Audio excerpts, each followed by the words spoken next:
Alhamdulillahirrabbilalamin. Wassalatu wassalamu ala asrofil anbiya'i wal mursalin wa ala alihi wa sahbihi ajma'in. Selawat dan salam kami hadiahkan kepada junjungan alam yakni Nabi besar Muhammad sallallahu alaihi wasallam yang berlafaz Allahumma shalli ala sayyidina Muhammad wa ala alihi sayyidina Muhammad.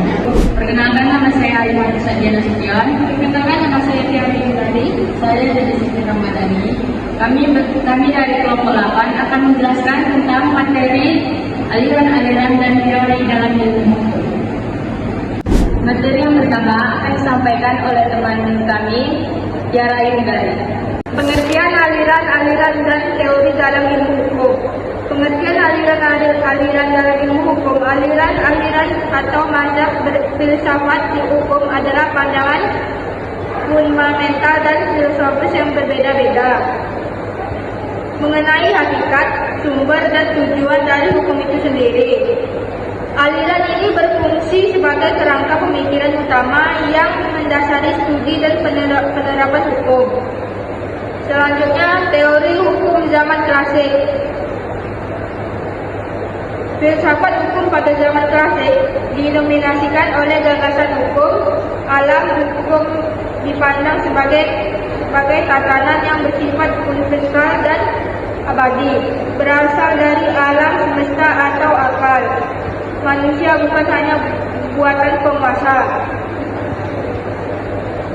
Selanjutnya, teori hukum abad pertengahan. Materi selanjutnya akan disampaikan oleh teman kami, Dedek Siti Ramadhani.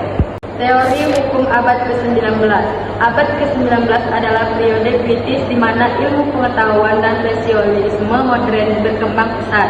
Ini melahirkan beberapa aliran utama, seringkali sebagai kritik terhadap hukum alam. Hukum tidak dibuat melainkan ditemukan.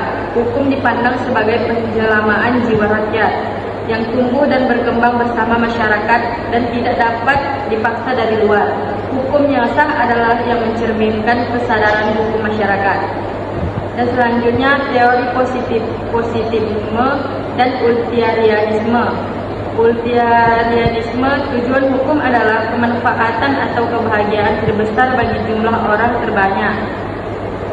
Hukum harus dinilai berdasarkan akibat atau manfaat yang ditimbulkannya. Keadilan hukum bersifat formal dan prosedural. Dalam hukum positif, hukum harus memberikan kemanfaatan bagi masyarakat yang diaturnya. Positivisme hukum. Positivisme secara umum merupakan aliran yang hanya menguasai keberadaan hukum positif, hukum yang berlaku di suatu tempat dan waktu tertentu, memisahkan secara tegas antara hukum dan moral. Hukum adalah perintah dari penguasaan yang berdaulat. Hukum dan moral harus dipisahkan secara tegas. Ajaran Austin dikenal sebagai positivisme analitis. Hukum hanyalah menyangkut apa yang diperintahkan, bukan apa yang seharusnya.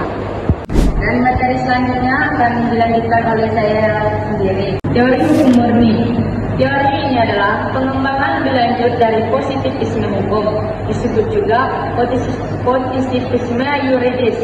Tersebut bertujuan untuk memurnikan ilmu hukum dari unsur-unsur non-yuridis seperti sosiologis, politis, historis, bahkan etis atau moral. Hukum adalah sistem norma yang bersifat hierarkis. Keabsahan suatu norma atau aturan didasarkan pada norma yang lebih tinggi. Puncak dari sistem norma ini adalah norma dasar, yaitu norma yang tidak dibentuk oleh otoritas hukum, tetapi yang diasumsikan keberadaannya sebagai dasar keabsahan seluruh sistem hukum. Sekian presentasi dari kami. Apabila ada kesalahan, itu bagian dari kami, dan apabila tidak kebenaran, itu bagian dari Allah Subhanahu wa Ta'ala. Kami akhiri. Wassalamualaikum warahmatullahi wabarakatuh.